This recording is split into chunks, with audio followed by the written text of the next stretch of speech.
Welcome to the story. Don't forget to like, subscribe, and support me. Noah had always known that the world held secrets, buried deep in forgotten places. As a swordsman, he had spent years wandering across the lands, searching for something that could give him an edge in his battles. His journey had taken him to ancient ruins, deep in the heart of a forest that few dared to enter. The air was thick with the scent of damp earth and decay, the ruins themselves a crumbling monument to a time long past that he pushed aside a thick curtain of vines, revealing a stone chamber hidden from the world for centuries. The walls were covered in faded carvings, their meanings lost to time, but what caught Noah's attention was the object resting on a pedestal in the center of the room. It was a sword, unlike any he had ever seen. The blade was a dark, almost black metal, with veins of crimson running through it, pulsing faintly like a living thing. The hilt was ornate, decorated with intricate designs that seemed to shift and change as he looked at them. Noah felt a pull toward the sword, an almost magnetic attraction that he couldn't resist. He stepped forward, his hand reaching out, but a voice in the back of his mind screamed at him to stop. He hesitated, his fingers hovering inches above the hilt. But the power emanating from the sword was too strong, too compelling. With a deep breath, he grasped the hilt and pulled the sword free from its resting place. The moment he did, a surge of energy shot through him, unlike anything he had ever felt. It was as if the sword had become a part of him, fusing with his very soul.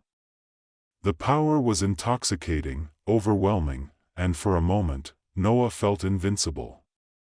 But then, as the energy settled within him, a strange sensation washed over him, confusion, disorientation. He couldn't remember why he had come to these ruins in the first place.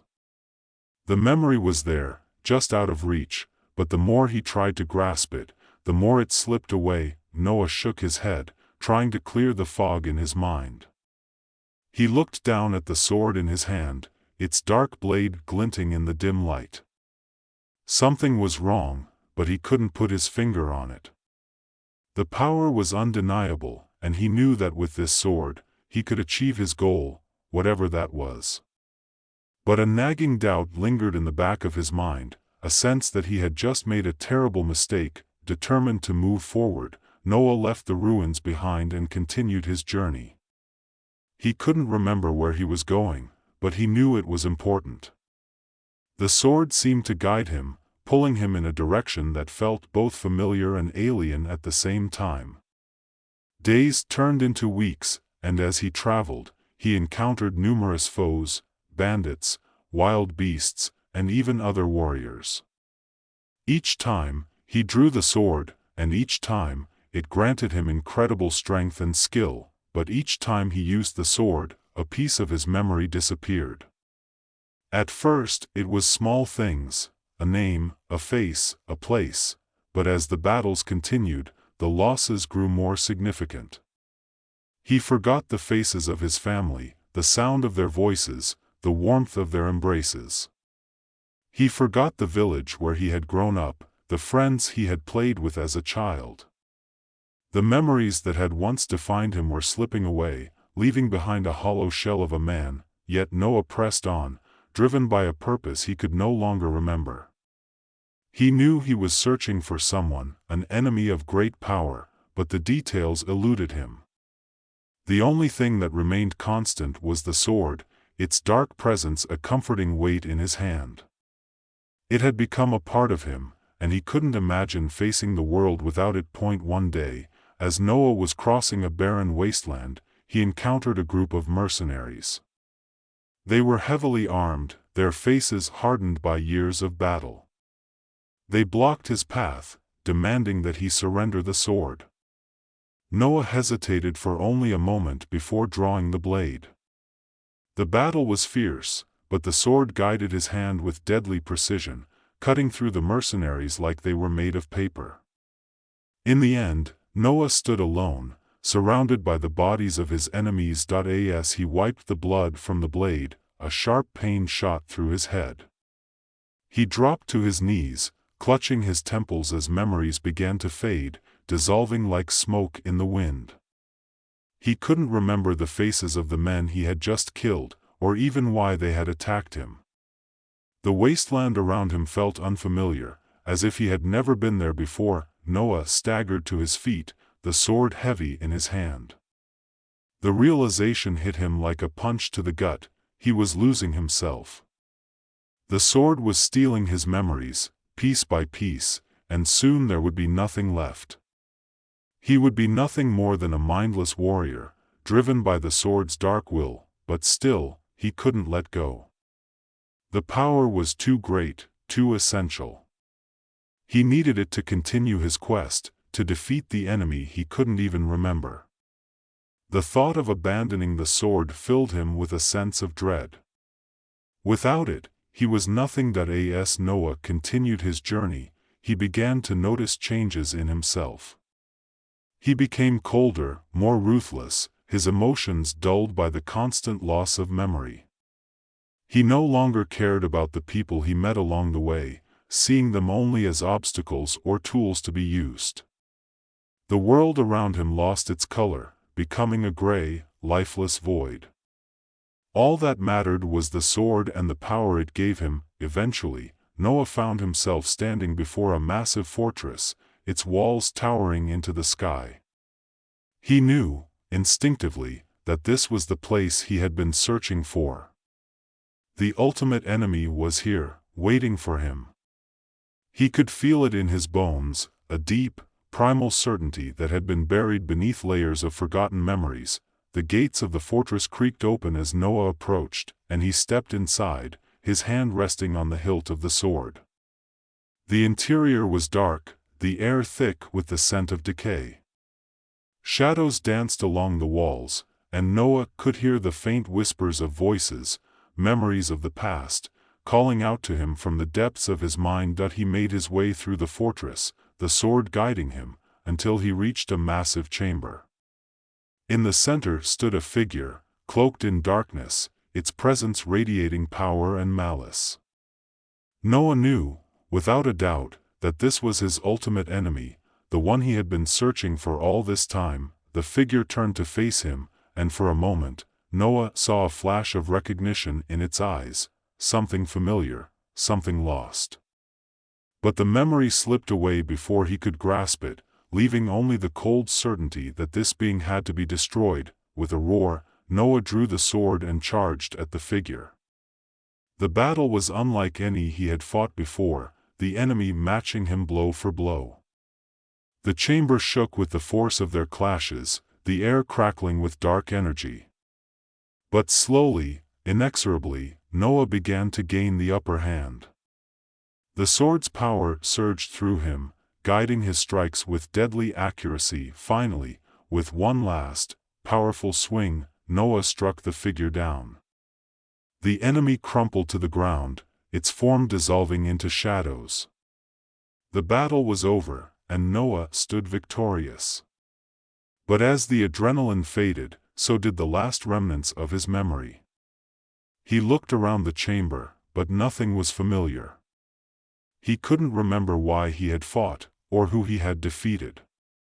He couldn't even remember his own name. The sword, now heavy and cold in his hand, seemed to pulse with a dark satisfaction. It had taken everything from him, his memories, his identity, his very soul. And in return, it had given him power. But now, with nothing left to fight for, that power felt hollow and meaningless. As Noah stood there, lost and alone, a voice echoed through the chamber. It was a voice he recognized, though he couldn't place where he had heard it before. The voice belonged to an ancient spirit, bound to the sword, and it spoke to him with a cold, dispassionate tone.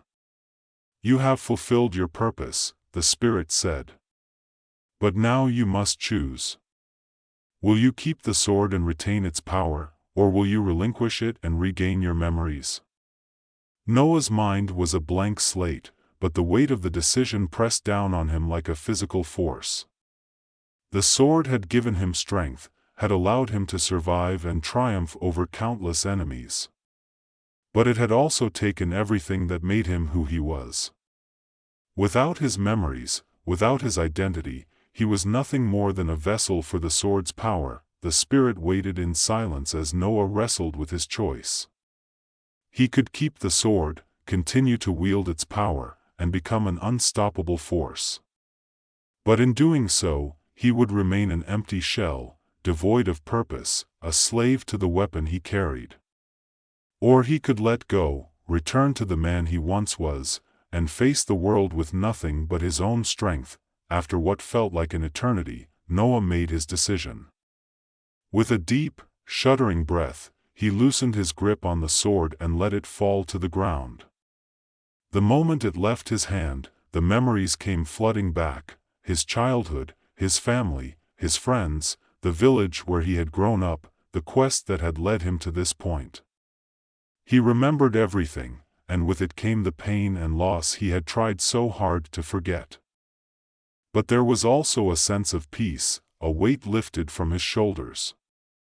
He was no longer bound to the sword, no longer a slave to its dark power. He was Noah, a man with a past, a man with a future. The sword crumbled to dust at his feet, its curse lifted, its power gone. Noah looked down at the pile of ash, feeling a mixture of relief and sorrow. The journey had cost him dearly, but it had also given him something priceless: his humanity. Noah turned and left the chamber, the fortress, and the ruins behind. The world outside was bright and vibrant, the air filled with the sounds of life. He took a deep breath, feeling the warmth of the sun on his face, and set out on a new journey.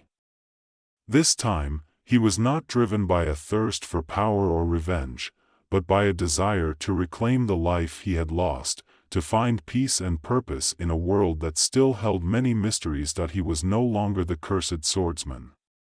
He was simply Noah, a man with a past, a man with a future. And as he walked away from the ruins, he knew that, whatever challenges lay ahead, he would face them not with a cursed sword, but with the strength of his own will and the memories that made him who he was. Noah walked away from the ruins, the sun warm on his face, a stark contrast to the cold, dark chamber where he had just made the most important decision of his life. The sword, now nothing more than dust, no longer weighed him down.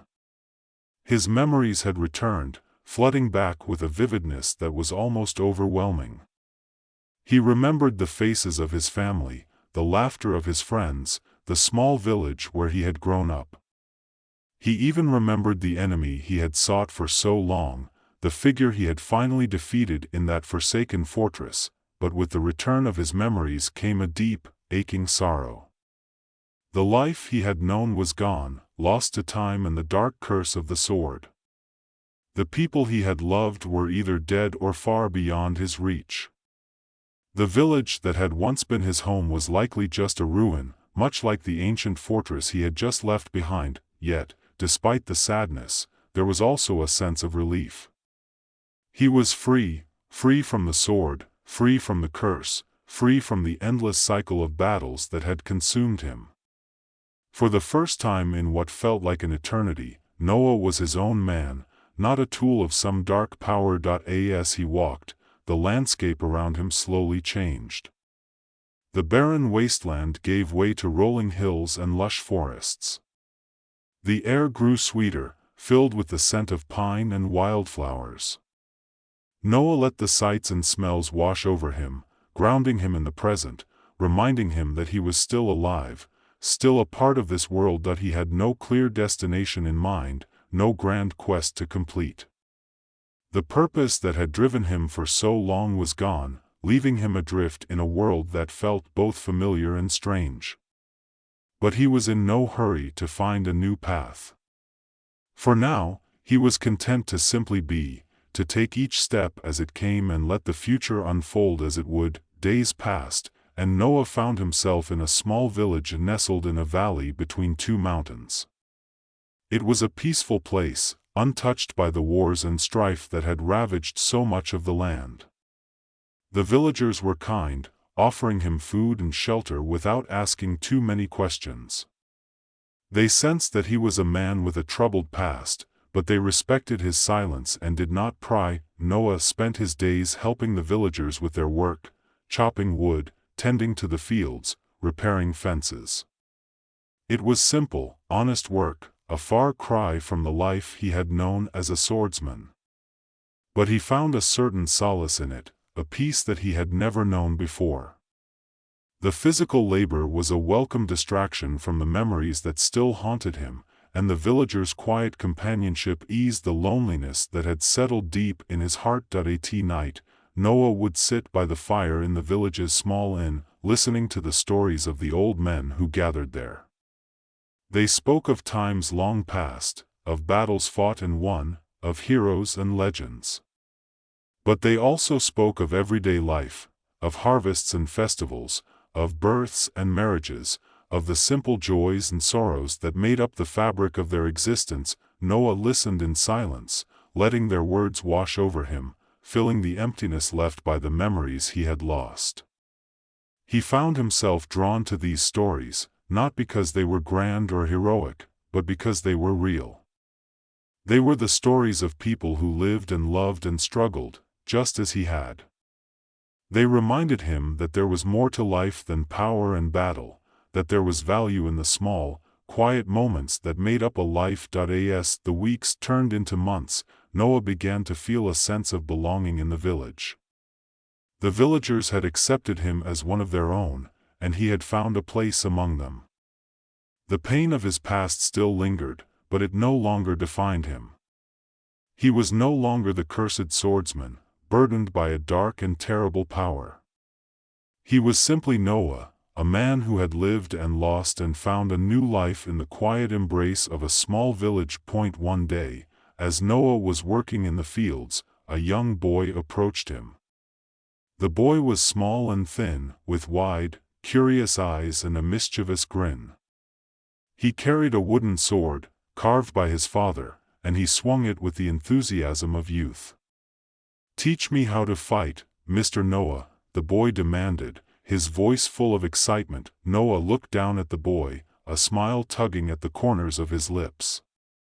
The boy reminded him of himself at that age, full of energy and dreams of adventure, eager to prove himself in a world that seemed vast and full of possibilities. But Noah also saw the dangers in that enthusiasm, the same dangers that had led him down a dark and lonely path. He knew that the boy's dreams of becoming a great warrior could easily turn into a nightmare if he wasn't careful. "Why do you want to fight?" Noah asked, his voice gentle. The boy hesitated, his excitement faltering for a moment. "I want to be strong," he said finally. "Like the heroes in the stories. I want to protect the people I care about." Noah nodded, understanding all too well the desire to protect. It was a noble goal, one that had driven him for much of his life. But he also knew that strength alone was not enough, that true strength came from more than just the ability to wield a sword. He knelt down, meeting the boy's gaze. "It's good to want to protect others," he said. "But remember, being strong isn't just about fighting. It's about knowing when to fight and when to walk away. It's about caring for the people around you, helping them, and being there for them when they need you. Strength is about more than just your sword. It's about your heart." The boy listened intently, his wide eyes serious. Noah could see that the boy was taking his words to heart, that he was beginning to understand the deeper meaning behind them. "Will you teach me?" the boy asked again, but this time his voice was quieter, more thoughtful. Noah smiled and ruffled the boy's hair. "I'll teach you," he said. "But not just how to fight.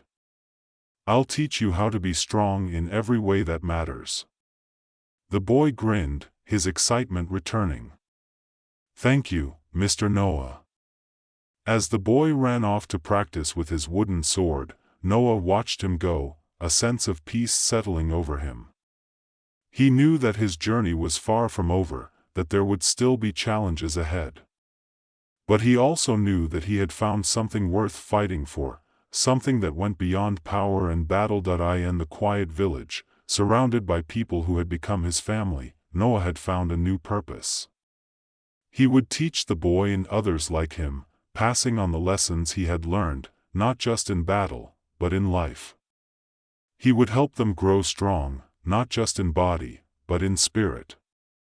And in doing so, he would continue to heal, to find his place in a world that had once seemed so dark and unforgiving. Noah was no longer the cursed swordsman. He was a mentor, a teacher, a protector. He was a man who had faced his own darkness and come out the other side, stronger and wiser for it. And as he stood in the fields, the sun shining down on him, he knew that his story was far from over. There was still so much to live for, so much to do, and he was ready to embrace it all.